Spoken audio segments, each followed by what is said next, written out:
Youth हा नवीन युवकांना मार्गदर्शन करण्यासाठी किंवा मोटिवेशन करण्यासाठी जे आपल्यामध्ये जागरूकता असते की आपण कोणाला तरी समजावून सांगू शकतो, हे चुकीचं आहे. पण आपण एकटं सांगितलं तर समोरचा आपल्या वेगळा इफेक्ट पडतो. परंतु जर आपण ते ग्रुपने सांगितलं, युवा वर्गाने जागरूक होऊन सांगितलं, तर समोरच्याला आपली चूक समजते आणि यातून त्यांनाही आपल्यासारखं वागण्याचं एक प्रेरणा मिळते. फक्त आम्ही स्टुडंट नाही, पण आमच्यातर्फे अजून पुढचे 30 स्टुडंट, म्हणजे प्रत्येक कॉलेजचे 50 स्टुडंट म्हणता येईल आणि आमच्या पुढचे सुद्धा बॅचेस खूप काही गोष्टी नवीन शिकणार आहेत. कॉन्फिडन्स लेवल त्यांची वाढणार आहे. त्यांचे आतले जे सुप्त गुण आहेत ते बाहेर येणार आहेत. सत्ता तरुण पिढींच्या हातात आलेली आहे. तरुणांनी त्यांचा जो जनतेकडे बघायचा दृष्टिकोन आहे तो चेंज करायला हवा. माझ्या मते यूथ म्हणजे डेव्हलपमेंट ऑफ इंडिया, म्हणजे भारताचं येणारं नवीन भविष्य.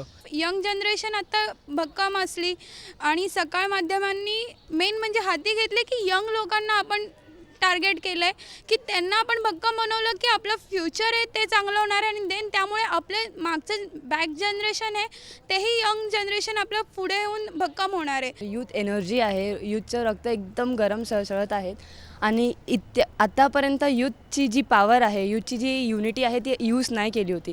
पण सामने आम्हाला असा प्लॅटफॉर्म दिला आहे ज्याच्याने यूथ हा युनिटीमध्ये येईल आणि युनिटीमध्ये येऊन तो इंडियाला डेव्हलपिंगपासून डेव्हलप स्टेजपर्यंत यायला खूप जास्त हातावर हेल्प करेल.